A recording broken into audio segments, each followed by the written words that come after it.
All right, so I had stated previously that I would do the bike videos on Sunday, because I'm just getting a little bit of footage here and there at night, and that continues. But I've gotten very little footage on it because I haven't touched the bike in like a week, so not a lot going on there.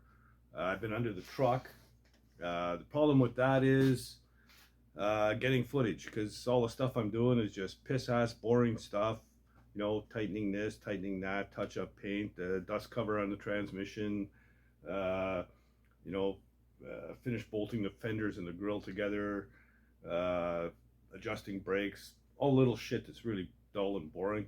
And I can tell by the views I've had in the last couple of truck videos that you're finding it boring as well. So I do have some footage on the bike though. And even though I'm still just working on it in the evenings, I'm getting some stuff done. So I'm going to continue on. We'll put the bike video out for now. And when I get something good to show you on the truck, I'll show it. There's a few things coming up. Lining up the running boards with the fenders and all that stuff. That's important. Get the windshield in, that's important. And I'm still waiting on some parts. So once I get those parts in, I can get the hood on, which will make a huge difference in the look of the truck, and stuff like that. So yeah, there's plenty to show yet on the truck. It's just that right now what I'm doing is all little tiny boring tedious bullshit stuff, but it all has to be done. So here we go. We'll go ahead with a bike video. Hey guys, how's it going? It's Sunday night, about 10 o'clock. I'm going to play with the Bonneville just a little bit tonight. What I want to do is get those cylinders off the engine and the pistons out. I've started already, but the cylinder below the seized piston was rusty all the way. So you can't manhandle those cylinders off. I'm pretty much using the same rig I used to break it free, and I'm just kind of pressing the piston out. So it's been slow going because you've got to tighten it down, and then you got to take it off, add another spacer, and tighten it down again, and just keep on going. I've also added to the socket. I've got the piston pretty close to the bottom of the cylinder now, but I think once I get past that, things should start moving a little easier.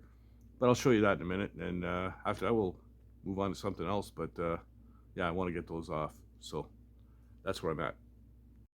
Okay, so here's what I'm talking about. Same rig, just more spacers, and I've added a piece to the socket so it's actually higher, so gain some height. You can see how far down the piston is in the cylinder now, and this was the problem on here.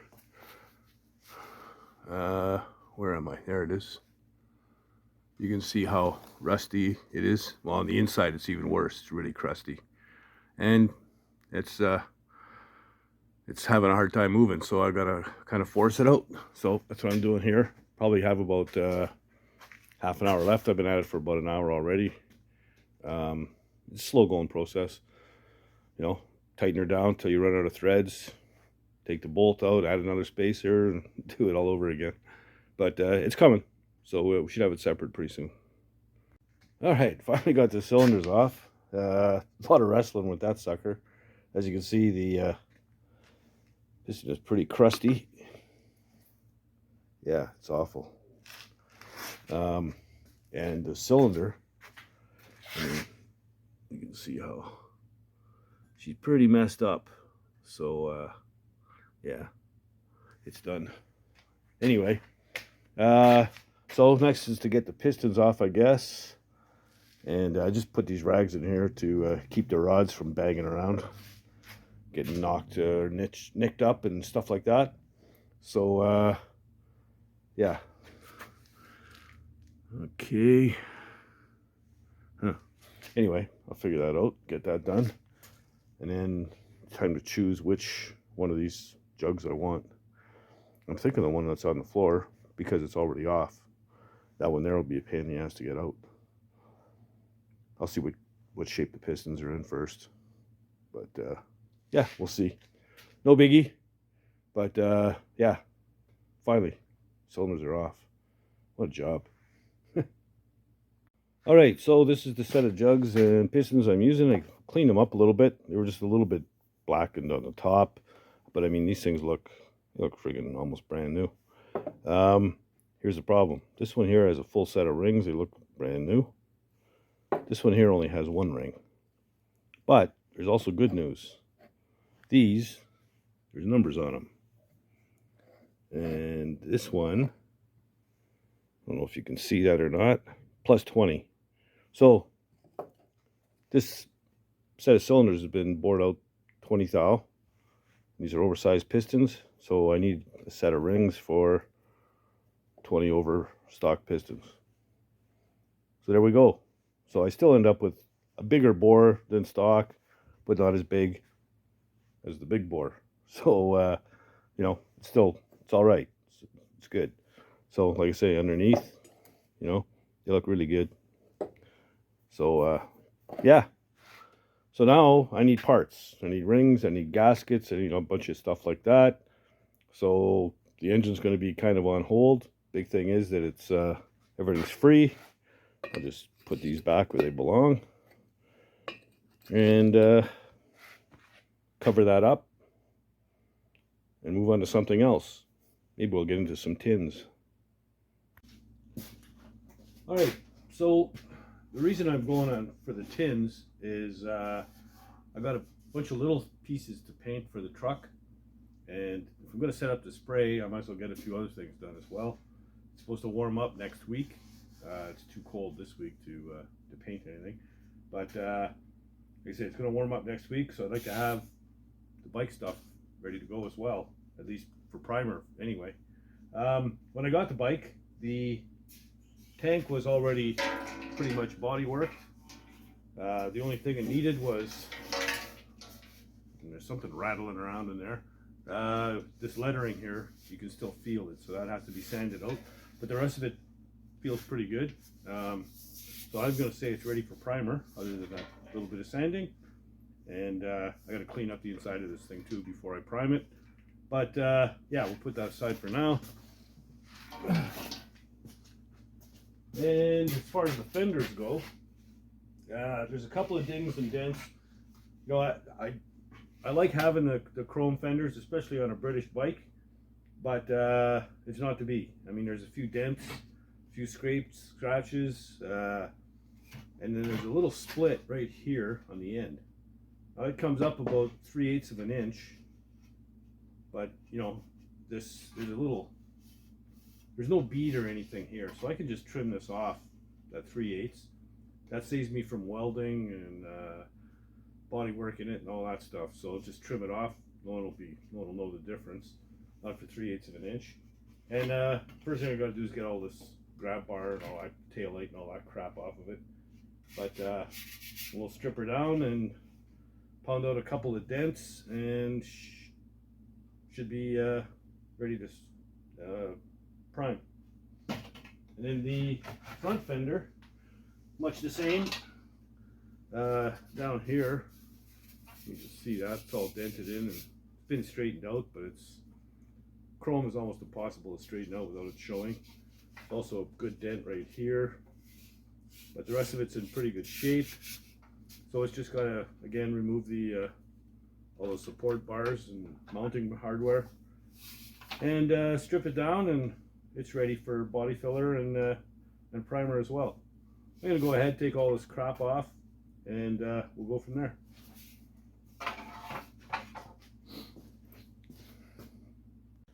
Okay, I wrestled with it a bit and got all those brackets and stuff off. Man, they were on there. It was a bitch. I also taped up my line where I'm going to cut, so I'm going to cut just below the tape. And first I'm going to hammer out a couple of dents. I tell you, the wiring connectors and stuff for the taillights, just junk. No wonder they used to call Lucas the Lord of Darkness.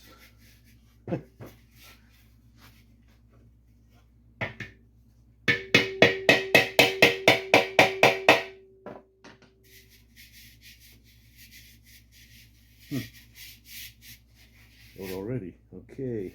was another one here, right there.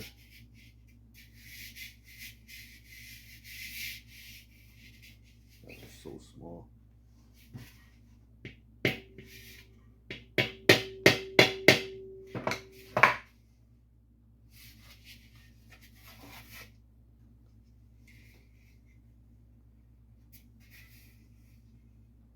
Hey, that's it for dents. So now I just got to cut that off of there. Best way to do this.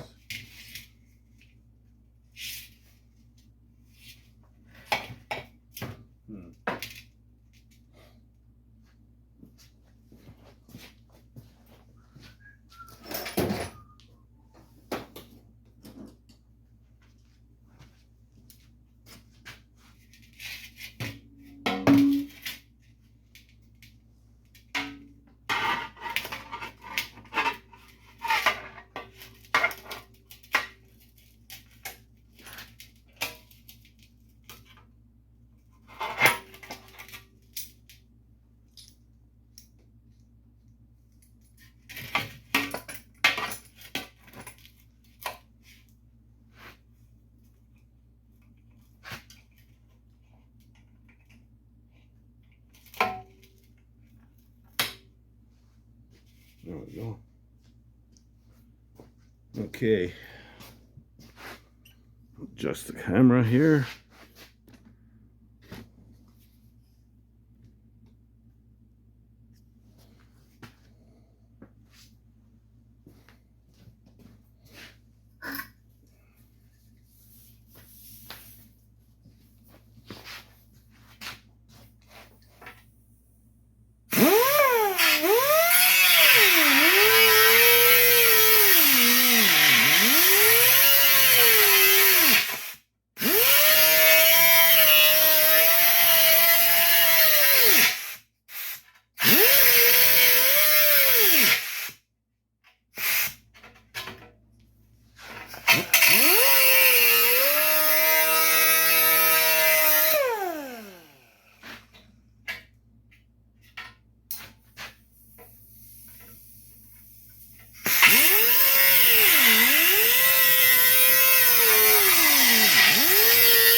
not bad.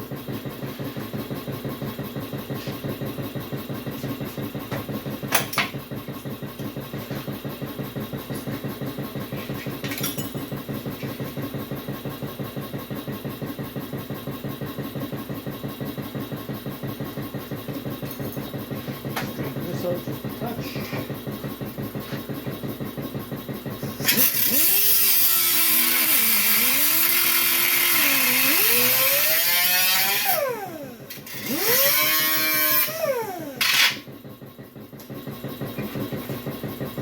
Okay, all metal work done on the rear fender. Alright, so nothing's going to stick to this chrome the way it is. So we got to scuff it up. I'm going over it real quick with just this little guy here. And yeah, so I'll do it real.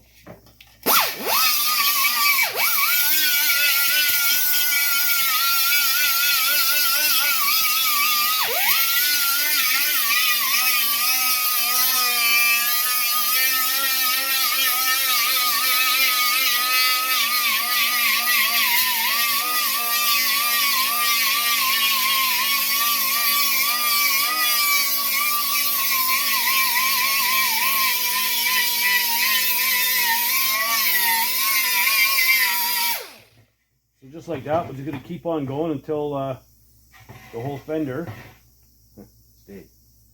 Until the whole fender looks like the front one.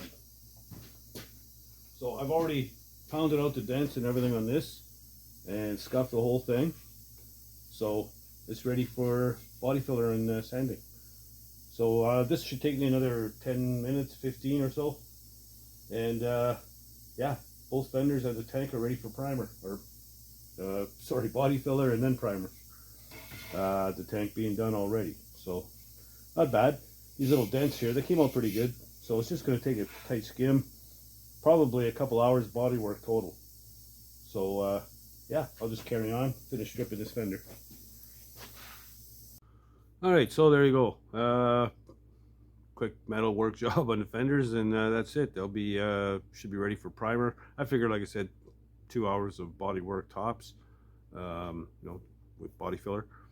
That's with sanding and everything. So yeah, by Monday it's supposed to be like around the freezing mark, so that's okay to paint in. Like right now it's 18 below, so that's no good for painting. And you know, it's getting late now. It's almost midnight, so I'm probably just gonna have a pop or two and hit the hay. But if you like the content, you know, please subscribe and tell your buddies and your chums, and especially other British motorcycle guys.